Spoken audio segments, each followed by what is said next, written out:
सभी प्रभु प्रेमियों को मेरा प्यार भरा राधे राधे। ये वीडियो हम देव उठनी एकादशी व्रत के लिए बना रहे हैं।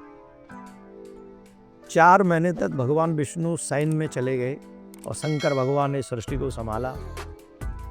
ये एकादशी बहुत बड़ी एकादशी है। इसका महात्म बहुत बड़ा महात्म है और इस दिन बहुत मन से अगर आप एक उपाय करें तो ये एकादशी आपके जीवन में आनंद ला सकती है, अशांति को मिटा सकती है, प्रसन्नता को ला सकती है। लेकिन ये तभी संभव है जब आप इस व्रत को पूर्णतः करें। धर्मराज ने कहा भगवान श्री कृष्ण से, हे महाराज, कार्तिक मास के कृष्ण पक्ष की एकादशी के विषय में मैंने आपसे सुना। अब मैं कार्तिक मास की शुक्ल पक्ष की एकादशी के विषय में सुनना चाहता हूँ। इसका महत्व क्या है, इसका नाम क्या है, इसका फल क्या है। तब भगवान श्री कृष्ण कहते हैं, हे धर्मराज, इस एकादशी का बहुत पुनीत पवित्र नाम है और इसके विधान से, इसके पूजा विधान से, इस व्रत के विधान से मनुष्य बहुत कुछ प्राप्त कर लेता है। इसी एकादशी के व्रत में तुलसी शालिग्राम का विवाह भी होता है। एकादशी को विष्णु प्रबोधनी एकादशी, देव प्रबोधनी एकादशी, देवोत्थान, देव उठव एकादशी, देव उठनी एकादशी, कार्तिक शुक्ल एकादशी तथा प्रबोधनी एकादशी भी कहा जाता है। यह बड़े बड़े पापों का नाश करने वाली है। इसका महात्म मैं तुमसे कहता हूँ। इससे संबंधित जो एक कथा है वो मैं तुम्हें सुनाता हूँ, ध्यान से सुनो। पूर्व काल में एक राजा था और राजा बड़ा धार्मिक था।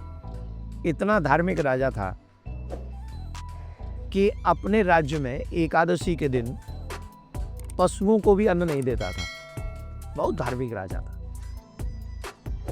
उसके राज्य में दूसरे राज्य से एक आदमी आया, व्यक्ति आया और वो नौकरी मांगने लगा कि मुझे अपने राज्य में नौकरी दे दीजिए। राजा ने कहा कि बाकी तो सब ठीक है, हम तुम्हें नौकरी दे देंगे, लेकिन एक शर्त है। बोले क्या? एकादशी के दिन तुम्हें अन्न खाने को नहीं मिलेगा। नौकरी पाने के लालच में उस व्यक्ति ने उस समय हामी भर दी। बोले ठीक है, नौकरी मिल गई। अब एकादशी आई तो फलाहार दे दिया गया। बोले ये वो फल खा लो। अब तो महाराज वो गिड़गिड़ाने लगा। बोले मैं प्राण निकल जाएगा, मैं नहीं रह सकता। बोले हमने तुम्हें शर्त याद करो अपनी, हमने तुम्हें पहले ही नौकरी देने से पहले कह रहे। बोले कुछ नहीं महाराज, प्राण निकल जाएंगे, मैं व्रत नहीं रख सकता। तो बहुत गिड़गिड़ाने पर राजा को दया आ गई और राजा ने कहा भैया एक काम करो, मेरे राज्य में तो मत खाना, यहाँ से थोड़ा दूर चले जाओ। और उसे आटा इत्यादि दे दिया। बोले जाके बनाओ, लेकिन एक बात ध्यान रखना, ठाकुर जी को भोजन करा के भोजन करना, अकेले अपने आप ही मत खा लेना। बोल ठीक है। मरता क्या न करता।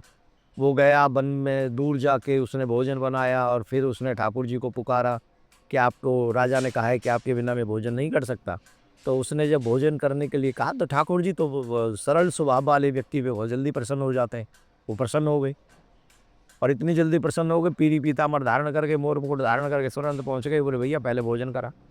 भोजन किया और भोजन करके भगवान अर्धा ध्यान हो गए। 15 दिन बाद फिर एकादशी आई तो राजा के पास गया। बोले महाराज सामान बढ़ा दो। कोई सामान बढ़ा दो? क्यों? इतने सामान से तुम्हारा पेट नहीं भरा? बोले मेरा तो भर ही जाता, पर वो आपने एक और कह दिया ना, भगवान भी आके भोग लगाएंगे, तो वही खा गए सारा। मैं तो वैसे ही व्रत सा ही हो गया मेरा। बोले मैं नहीं मानता कि भगवान आते हैं। बोले नहीं, आए प्रभु। बोले मुझे दिखा। बोले मैं ऐसे कैसे दिखा दूँ? बोले आए थे। बोले ठीक है, तुम लेके जाओ सामान, मैं छुप के देखूंगा। तो वो राजा पीछे छुप के बैठ गया। दूसरे एकादशी के दिन वो भोजन बनाया, उसने ठाकुर जी को बुलाया, पर ठाकुर जी नहीं आए। सुबह से दोपहर हो गई, दोपहर से शाम हो गई, ठाकुर जी नहीं आए। तो उस व्यक्ति को बड़ा अजीब लगा कि पहले तो एक ही बार में आ गए थे और अब बुला रहा हूँ बार बार, पूरा दिन निकल गया तो भी नहीं आ रहे, मैं अपने प्राण त्याग दूंगा। ऐसे सोच के वो नदी में अपने प्राण त्यागने के लिए दौड़ा तो भगवान प्रकट हो गए और भगवान ने कहा, मेरे तेरे प्रेम का संबंध है, तू संसार में ढिढोरा पीटता है, अब चल, तू पृथ्वी पे नहीं रहेगा, तू मेरे साथ चल। तो भगवान उस व्यक्ति को अपने विमान में बैठा कर ले गए।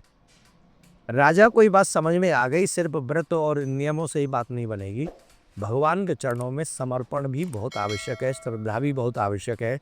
तो राजा ने वर से व्रत तो करता ही था, पर समर्पण भी प्रारंभ कर दिया, जिससे राजा भी अंतिम समय प्राण त्याग कर भगवान के धाम के लिए वो चला गया। बोलो राधे राधे। अगर किसी की कुंडली में चंद्रमा कमजोर हो, परेशान कर रहा हो, तो उसे देव उठनी एकादशी का व्रत अवश्य करना चाहिए। उसकी कुंडली में चंद्र ग्रह सुंदर हो जाएगी।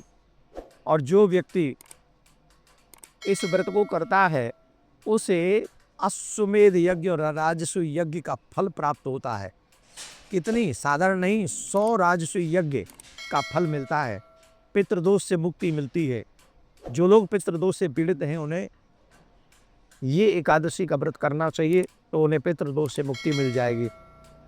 जो मनुष्य देव इस व्रत को करता है उसका भाग्य जागृत होता है। पुराणों के अनुसार जो व्यक्ति एकादशी व्रत करता है वो जीवन में कभी भी संकट में नहीं गिरता।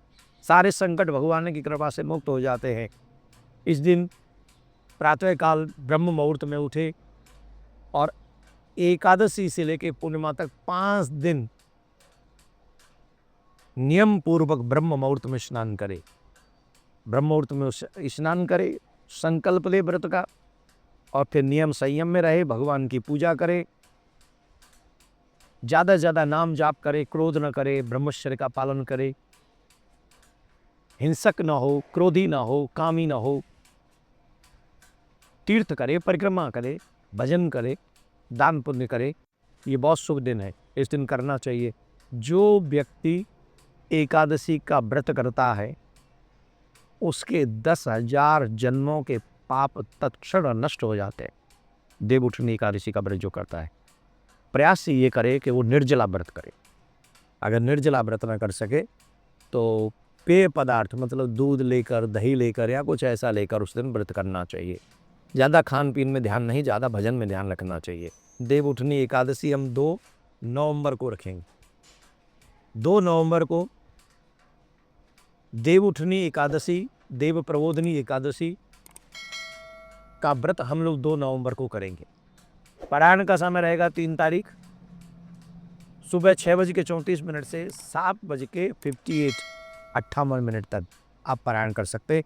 प्रियाकांत जो सरकार आपका कल्याण करे, आपका उद्धार करे। देव उठनी एकादशी के दिन जैसे ही नारायण भगवान वो अपनी सैया छोड़ेंगे, शयन छोड़ेंगे, आपके घर में भी सारी व्यवस्थाएं जो हैं वो सुंदर हो जाएं। आलस्य भी छोड़ छाड़ के आपके घर को चला जाए, लड़ाई दंगा भी आपके घर को छोड़ के चला जाए, आपके घर में परिवारजनों में प्रेम रहे, ऐसी प्रियाकांत जी से हम प्रार्थना करते हैं। राधे राधे। हर घर में गूंजे सनातन की आवाज। वीडियो को लाइक करें, शेयर करें और चैनल को सब्सक्राइब करना ना भूलें।